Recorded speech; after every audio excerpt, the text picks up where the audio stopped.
Hey guys, welcome back to Home Built, and today it is time to tackle the brakes on the 680.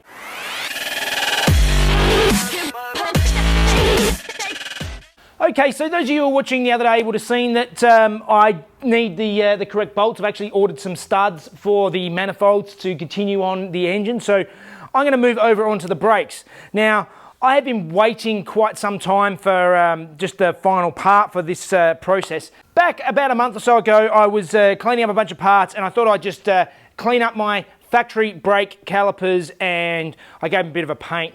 Lots of you said, stop, don't use these, don't worry, don't bother with those brakes.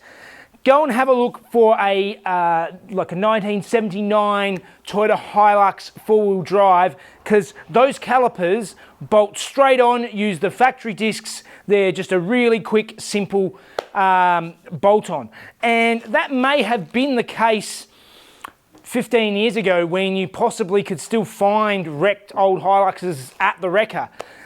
They don't exist anymore. They're well and truly disappeared, and if they do exist, people are holding on to them. So you cannot get, as far as I could find, I couldn't get those early calipers anymore.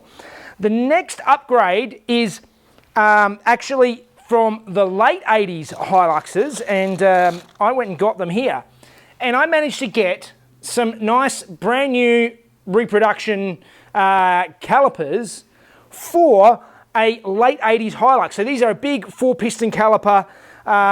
You can just, I mean, you can see the size difference here between the two. There is a huge difference in size. These are only sort of a twin piston. This is a 4-piston, so there's a big difference. And these bolt on as well. Most of the Toyota calipers apparently have the same bolt locations as the factory Nissan ones do. But to get them to fit and work on the Z, you need to mix and match a few bits and pieces. So the original discs on the Z are they're discs, but they're solid. There's no venting. Whereas the discs you need if you're going to do this conversion are actually from a Z31 300ZX non-turbo. So it's a 4-stud, so it still should fit on the Z. But these are vented. As you can see here, that's what they mean by vented. These go on, and to make them fit, because these calipers are deeper, you need to space the disc out just slightly. So you can get some, I think they're like, these look like they're 12mm spacers or something like that. You can find these online. I've got this whole mix match of bits and pieces, and the internet says it works, so let's see if that's actually the case.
All right, these were actually much easier than a lot of the other hubs I've had to get the bearings out of before.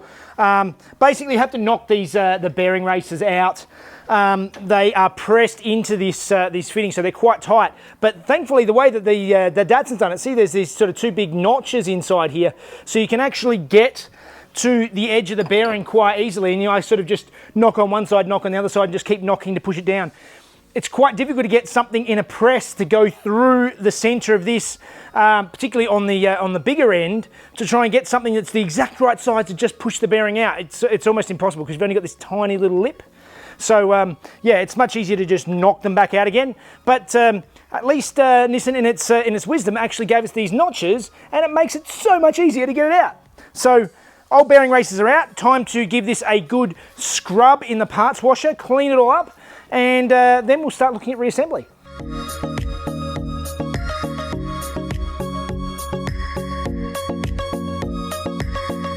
All right, these hubs look a whole lot nicer. Just a quick coat of paint just to make them tidy, and a bit of a scrub. And now it's time to press in the new bearing races. So the way I found to do this, I'm going to see how it goes, just pressing it straight in, see how tight it is.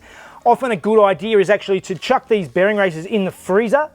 It helps to shrink them slightly, and it just makes it that little bit easier to press them into the hub. Same with the opposite with the hub is if you can bake these up and get these hubs really hot, it expands them out and makes sometimes the bearings will just drop straight in, and then when it cools they tighten over it. And a good tip for that is if the other half is not a fan of you sticking your hub in the oven, a good idea is if you've got a barbecue, you can stick it in the barbecue. In any case, I'm just going to see how we go pressing this in, see how tight it is, and we'll go from there.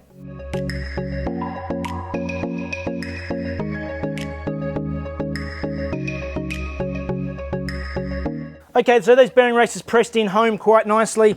I've actually got some, I just went to Supercheap and got some big sockets that fit the right size, because basically you want them to be about the similar size as the bearing, just a little tiny bit smaller. So obviously you're not going to press, the socket in there. So trying to find the right socket, that seems to be the easiest thing to find that can press a bearing in nice and easy. So I've gone through this before with other cars, and most of the bearings seem to be similar sizes. And yeah, so for my case, I used a 38mm and a 32mm. And they seem to work quite nicely. So, all right, so my bearing races are pressed in. So next thing to do is to fit up my spacer and then my brake discs. And I'll layer them all together. And the spacers that I've got actually came with some bolts that bolt all the way through. So I'm going to bolt them all together now, and then we can look at fitting some bearings and fitting these back on the car.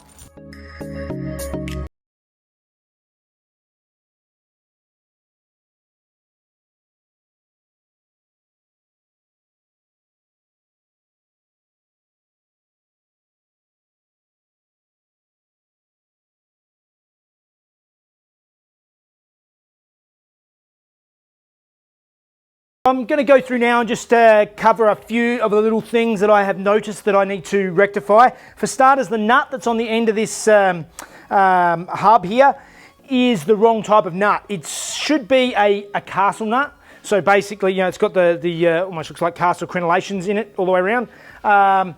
That's there so that you can put the split pin in and it doesn't unscrew. Whereas this one, for starters, I can't even get it on far enough to get the pin through the hole. It's the wrong nut. I need to get it so that it won't unscrew and it won't loosen off in the future. So that is definitely not the right thing. You may have also noticed that I don't have the dust shields on here. I'm going to have to see if I can track some dust shields down from Zach. And the last thing that I've just discovered is I went to try and bolt this caliper on, and for starters, it does look like it's going to be sitting back slightly. It probably needs to be spaced out another 3mm or so.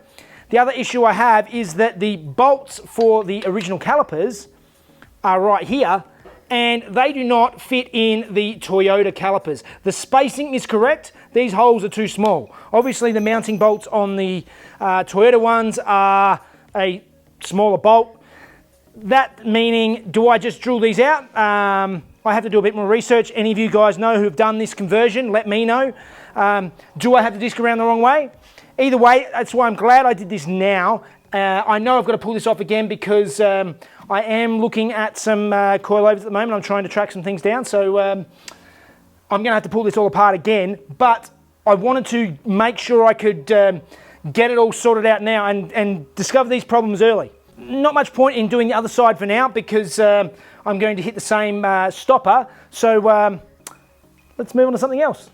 Okay, I've just gone and done a little bit of research, and I think the issue I'm having here is that these struts, even though this car is a 1971 240Z, I believe these struts may actually be off of a 260Z, which means that the spacer should actually be smaller, and then the calipers and everything would fit. But of course, like everything else in this car, it's a mix and match of everything, so it does not surprise me that this does not work. In any case, I think it's time. I'm going to bolt a wheel back on here and just leave it for the time being, and move on to other stuff.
All right, the quarter glass is in after lots of wrestling, and I'm really sweating like a pig today. It's only about 30 degrees, but it's been thunderstorms for every evening for the last week. So there's so much moisture around in the air. It's just so humid.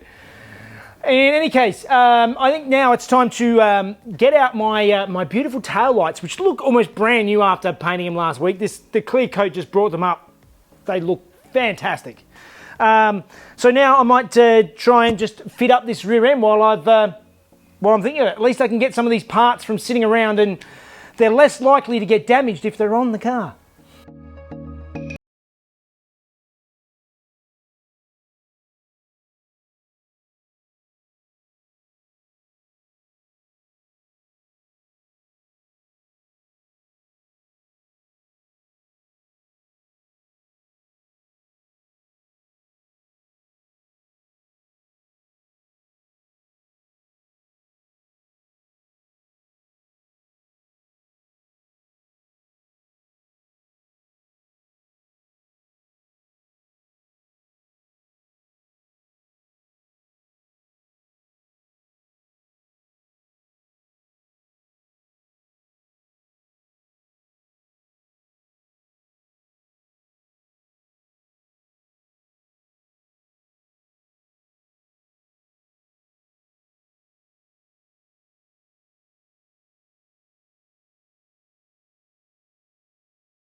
Okay, well that has got to have been one of the easiest jobs on this entire build so far.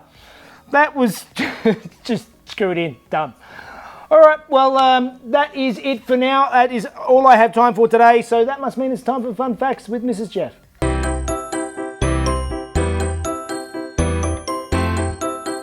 Hey guys, sticking with the stock car cheating theme, one of the most notable was Roger Penske and Mark Donohue's 1967 Camaro. They actually took the car to Lockheed Aerospace and dipped it in acid, which ate away all the steel panels on the car until they were almost paper thin. This lightened the car by 400 pounds, and the car was so flimsy that the drivers had a NASCAR-style roll cage installed to help as the car's frame. This was completely unheard of at the time in a stock car.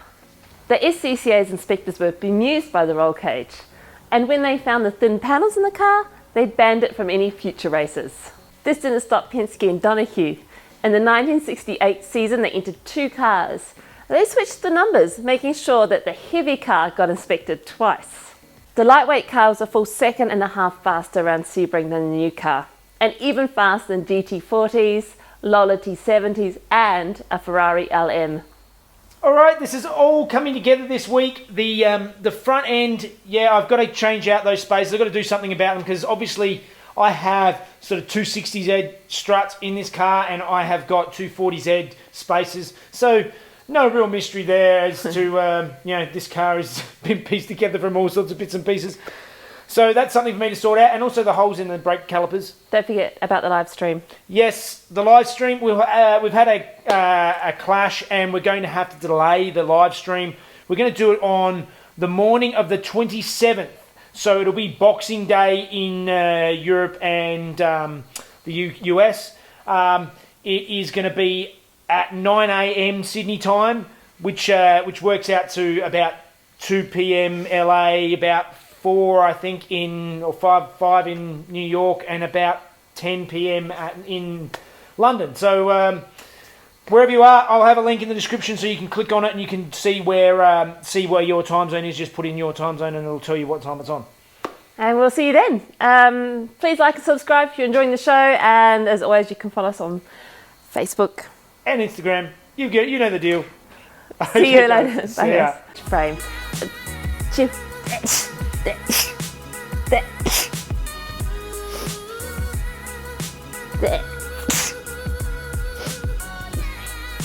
Is that okay? So that only the lightest that.